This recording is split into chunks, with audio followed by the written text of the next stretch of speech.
What's up, everybody? Justin here. I am back. We have more CD collection.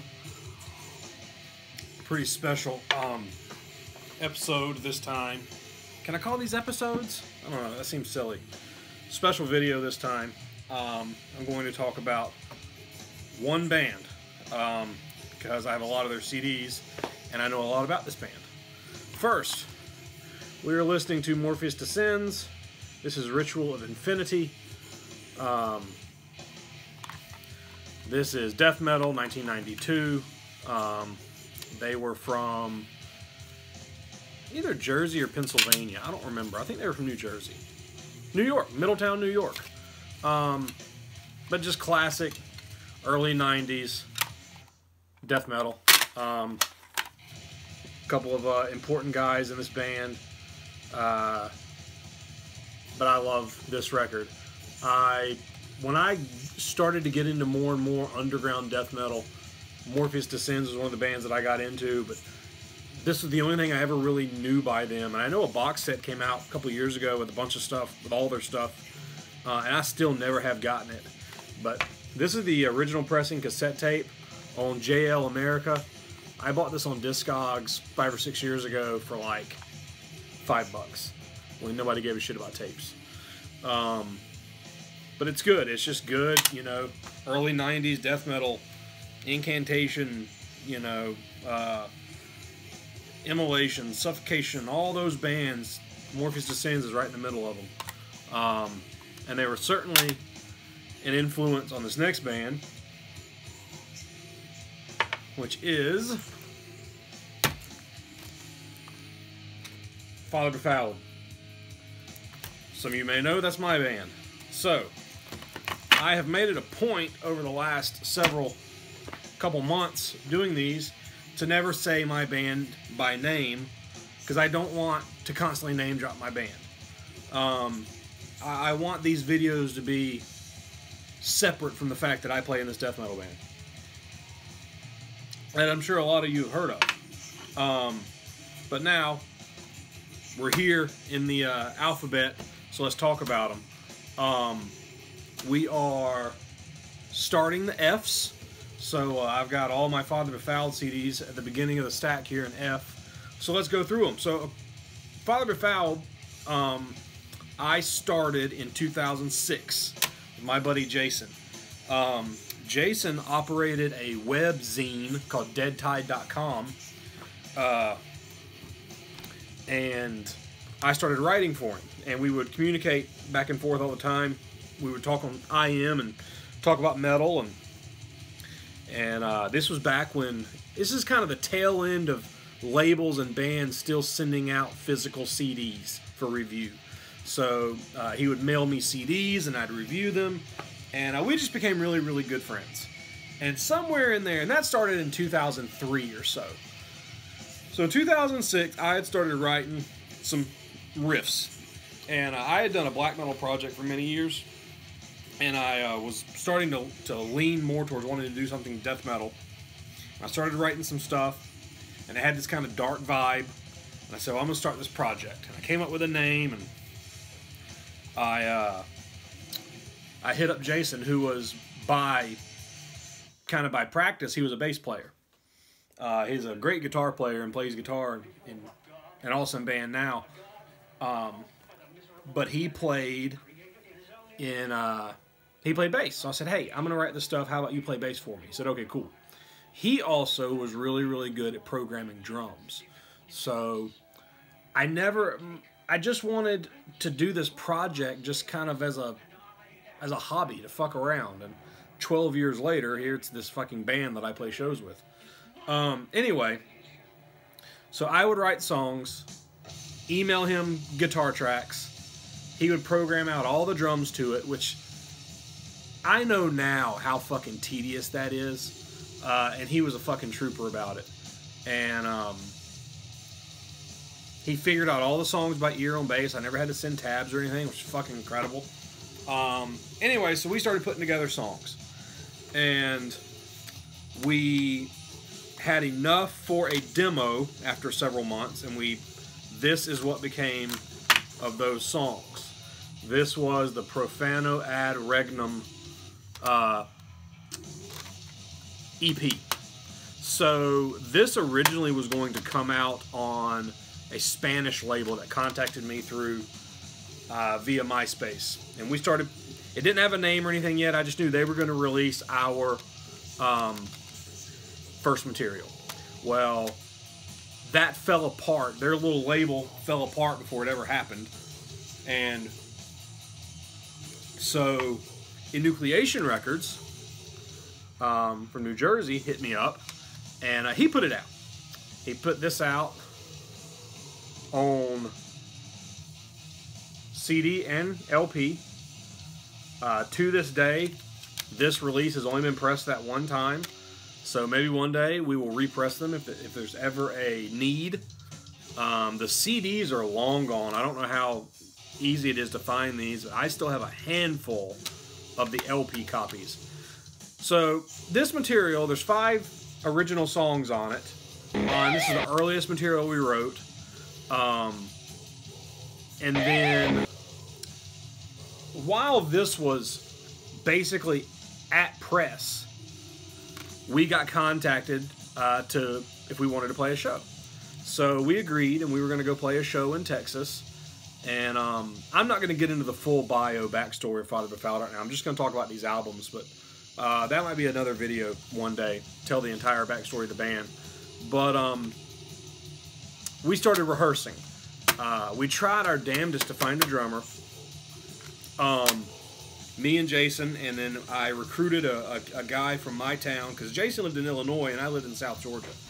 So he's practicing on his own, I'm practicing. I recruited a second guitar player who's still in the band. He's been in the band 12 years. And Jason is not. Jason left. I'll talk about that in a second. We couldn't ever find a drummer, so we finally made the decision to play that very first show with a drum machine. So basically I plugged my laptop into the PA at this venue, and we played the drum tracks through the PA and played along to them, and it went over well. It was a fun show. I have the entire thing on a DVD somewhere. You can't find it on YouTube, but I have it. Anyway, so these last 2 songs here are, focus. The last 2 songs there are live rehearsals of us playing in my garage along to a PA. So this, there's the lyrics. This material is a rough look at the early stages of this band. It's just kind of dark, dreary, doomy death metal. It's unhinged. It is a little rough around the edges in terms of songwriting and succinctness and the way the songs transition between each other and the riffs transition with each other. At this time, 12 years ago, I didn't fully understand time signatures and keeping time, and I would write shit in really funky time signatures, and I didn't realize I was doing it. But Jason was amazing at programming drums to all of it. But I know people who really, really love this material, and I love it. It's just, I know the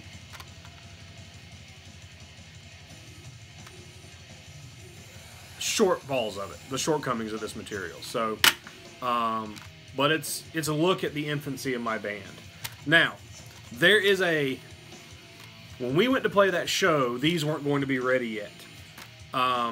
Neither was our first full length that I recorded right after this. So what I did was I dumped a bunch of songs onto a CDR. They were unmastered versions of songs off of this and the full length and live rehearsal stuff and one song that didn't end up on anything else. And we put together a CDR demo that I, to this day, never kept a copy of. But I know someone who bought one on Discogs recently, because he sent me the link. He wanted to know if it was legit. I said, yeah, that's it. I made it. And he bought it. And there might be 25 of those out there. The Sacrificing Oblivion CDR demo. Anyway, Profano Ad Regnum, that's where it all starts for us. So then, and I have 2 copies on CD. These are exactly the same. I just kept 2 to be safe. And these are the only 2 that I have left. So, next we recorded a full length. And this is Obscurus Nex Cultus, which means obscure death worship. I thought that was, you know, esoteric sounding. So, Jason flew in to where I lived, and and helped me write some of this, and got me set up on programming drums myself on my computer so I could write drums as I write the songs.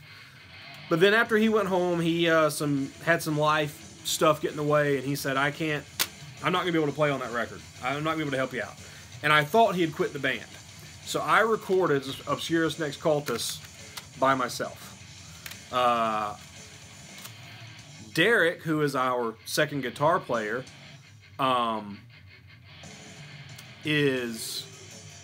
was in the band during this period, but he did not play on this. He was only rehearsing with me live. So he's not on this, even though it came out when he was in the band, or after he'd already started the band. So the printing is really dark. You can't really see the logo and stuff. The logo is in a dark, dark red, and that altar and skulls and candles and shit I built in my garage and took a picture of it. I still have the cross. Hold on. There it is. That is the cross from the cover of Obscurus Nex Cultus and the cover of Profano Ad Regnum. So there's some Father Befouled death metal history for you. I bought this at a hobby shop years and years ago, and it hung on my wall upside down, and I took it out to take pictures of. And my original plan was for it to be a recurring theme throughout our artwork, but I only did it for the 2 videos, or the 2 CDs. But I've always held on to it. We played a couple shows where I hung it from the mic stand. That's a dog skull I wired to it, and some bones I found, some spinal column bones I found. But there's the Father Befouled inverted cross for all you death metal diehards out there. So, anyway, this record came out on Gas Mask Productions out of France. Pierre from that label, it was a brand new label. He started it. He hit me up, wanted to release our album. So we put out this album with him. He pressed 500 copies, and he sent me 75 of them, and I'm not real sure that many more than that ever got out because Gas Mask closed. And some copies went to distros. They sold out immediately, and then you've never been able to find this CD ever since.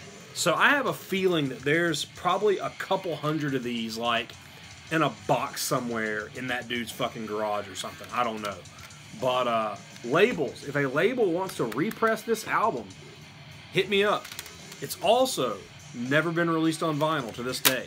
I've had 3 labels dick me around about releasing it on vinyl, and go as far as, like, I completed all of the layout and all the remastering, all the preparations, sent it to the label, and then they never pressed it. I had another label last year dick me around about repressing the CD, and I did a new layout, new artwork, everything, sent it to them, signed a contract for them to release it, and they disappeared. Stopped answering my emails, and their website disappeared. So if you got your shit together and you want to put this CD out, fucking email me. So then Gas Mask came and went. Enucleation, who I was working with at the exact same time, I would have done this with Enucleation, but I had already agreed to do it on Gas Mask.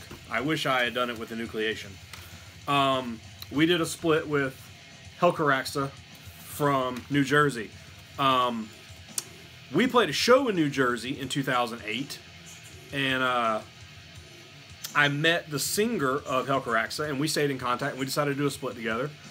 And we recorded 5 songs for it. By this time, we had found a drummer. His name was Mike, and he lived in Ohio. So then we were split across 3 states. We played Jason ended up not quitting the band, and he just didn't play on that album. He played a couple of more shows with us, and then he did quit. It was just too hard being long distance and life and work and all that shit. So we recruited Jake from Pro Sanctus and Ferry, who was a friend of ours we had met. And him and Mike, the drummer, lived in Ohio, and me and Derek lived in Georgia. So we were 2 states. And we would fly in and fly out and get together to rehearse and play shows. So we recorded this. Came out on LP and CD. I'm not crazy about the production on this. Mike recorded all of the drums in his basement, and he did the same thing. I would send him drums with kind of rough programmed drum patterns, and he would listen to it and figure it out and then record his drums to it, and then we'd re-record the guitars to it.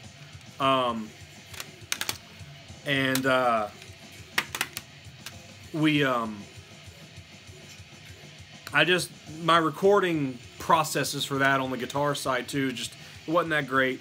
This has a really good mastering job on it though. Bill from Hellcarax, the guitar player, mastered this material, and it sounds really good. But I wish the original recording production was better. I've got a bunch of these CDs and LPs still left over. When Enucleation closed somewhere around 2009. Instead of letting the releases sit and rot, the owner mailed me all of the releases that were left in his stock. So like a couple hundred copies of the EP and a couple hundred copies of the split. So through our relationship with Enucleation, we got in Relapse's ear. The guy who ran Enucleation Records by day worked for Relapse Records. I don't know what he did, but he worked with Relapse Records. So shortly after he stopped doing that label, Relapse contacted me and signed us to do 1 album. So this was late 2009 is when we started the process, and we recorded the record in May of 2010, so 8 years ago, and it came out in September of 2010, and that was Morbid Destitution of Covenant. So, in 2009, Mike, our drummer, who had been drumming with us for about 1.5 years, killed himself. And it was a huge blow. I don't want to get into it, but it sucked. And that's when Wayne Sarantopoulos, who me and Ben mention on our channels all the time, I was already friends with Wayne. I was already doing Encoffination with Wayne, that I talked about 2 videos ago. And I said, listen, you're the next logical choice to be in this band. So he joined, and we wrote and recorded this. And what I did was I cannot line this shit up. I wrote all of these songs, and then me and Derek drove to Texas where Wayne lived, and Jake flew in from Ohio, and we got in a room together and we hashed it all out, and I taught everybody the songs, and then we recorded them.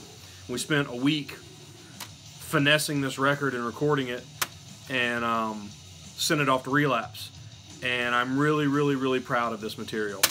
So, a lot of people know that Father Befouled has an incantation vibe to it. And incantation's always been a huge influence on the way I write death metal. But see, when I wrote this material, when I started Father Befouled, I didn't listen to incantation.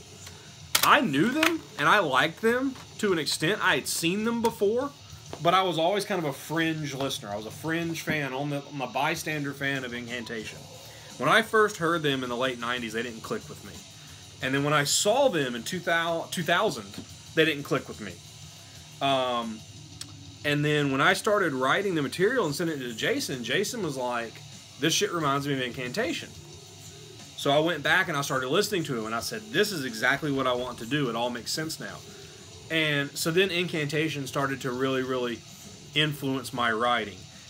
Then that boom happened of incantation style death metal, and I like the fact that we were on the ground floor of that. You know, us and Dead Congregation and Ignivimus from Australia. I want to say that we were kind of, you know, part of the some of the groups that spearheaded doing that. But then there's like bands like Dominus Zool. They were doing incantation worship like 25 years ago, 20 years ago.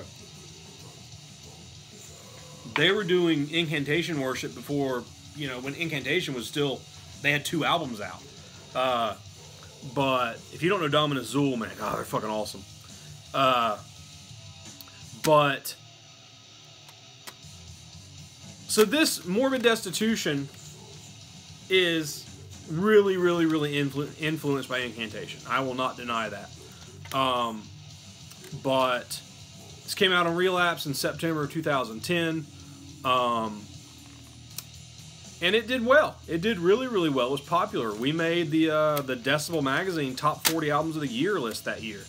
Only 2 Relapse bands made it. And for a band like mine, in just 3 short years, to end up on the label that our #1 influence started on, that was a big thing. And to end up on the label that Mortician was on, and Mortician's one of my favorite death metal bands of all time. Man, it was an amazing, amazing thing. But we're not a touring band. We can't be. We're just, there's life shit there. We can't be a touring band. Nobody pays the bills playing death metal. You know, we can't do it. You can't do it. And there's a lot of people who don't understand that. They think that Morbid Angel's flying around in fucking private jets and eating caviar, and it's just, no. Those guys work fucking day jobs when they're not touring. So this record did well. Relapse, the initial pressing sold out. They repressed it.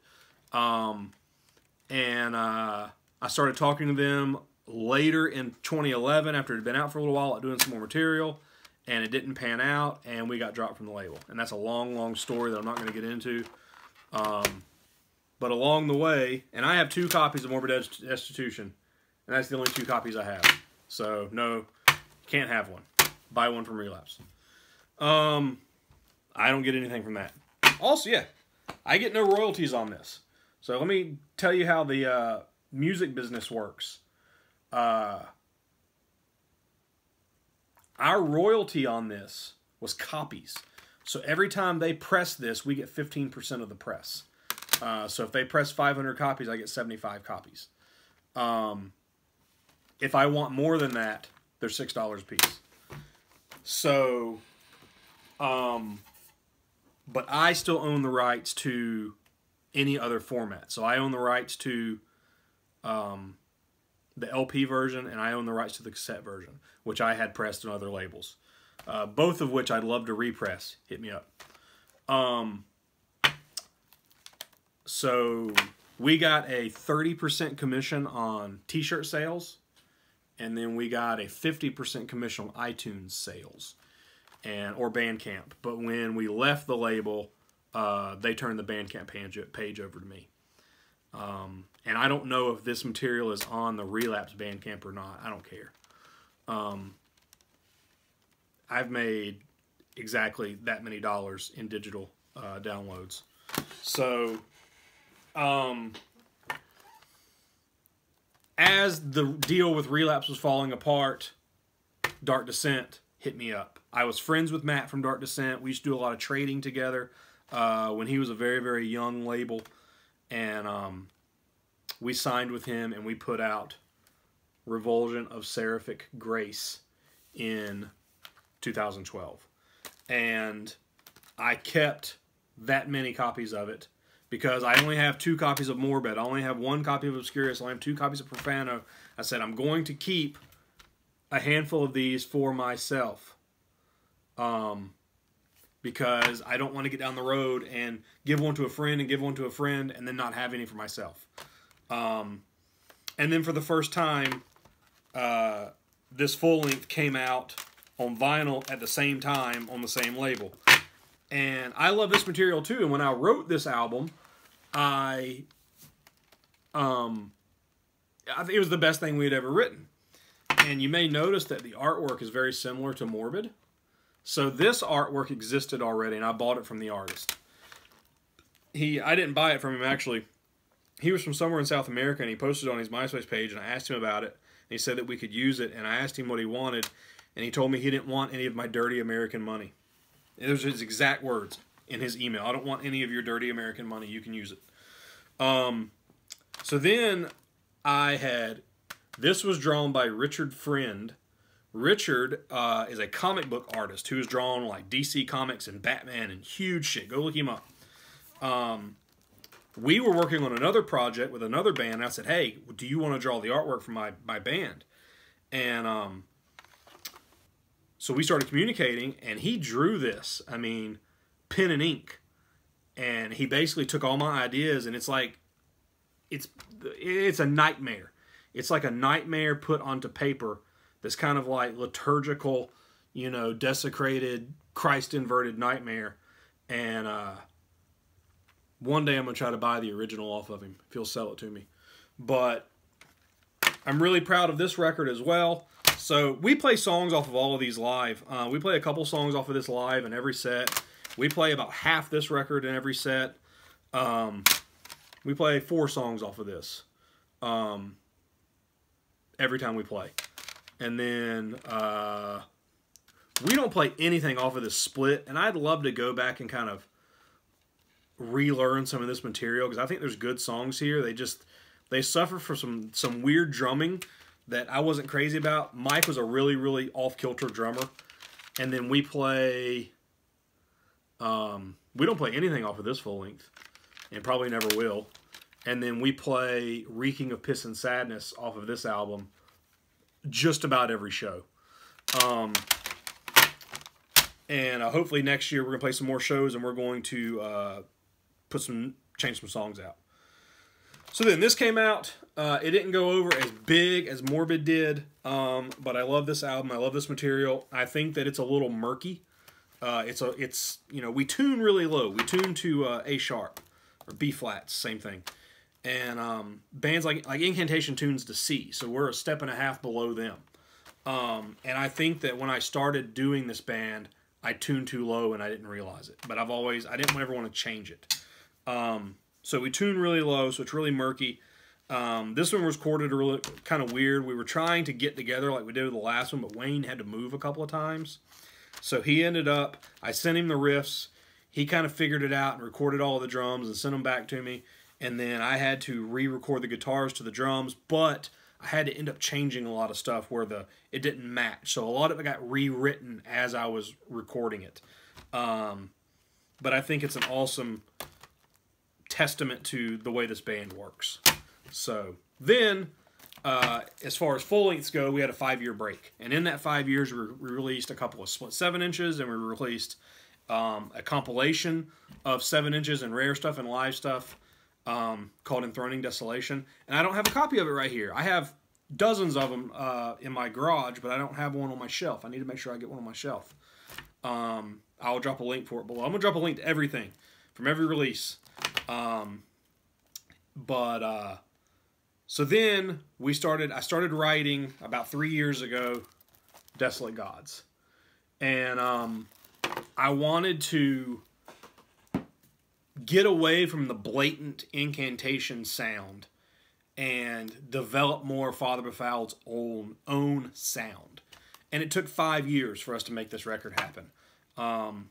We had a lot going on in the interim with families and work and life, and you know, I had a kid and I moved a couple of times in that 5 years. And then Derek, who has stuck with me. I've known Derek since he was 14 years old, and he has stuck with me through this band for almost 12 years. Jake left as the bass player during the recording of Revulsion just because he was living in fucking Ohio. It was hard. We weren't together on a regular basis. He is in the book for this, but I played all the bass on it. And then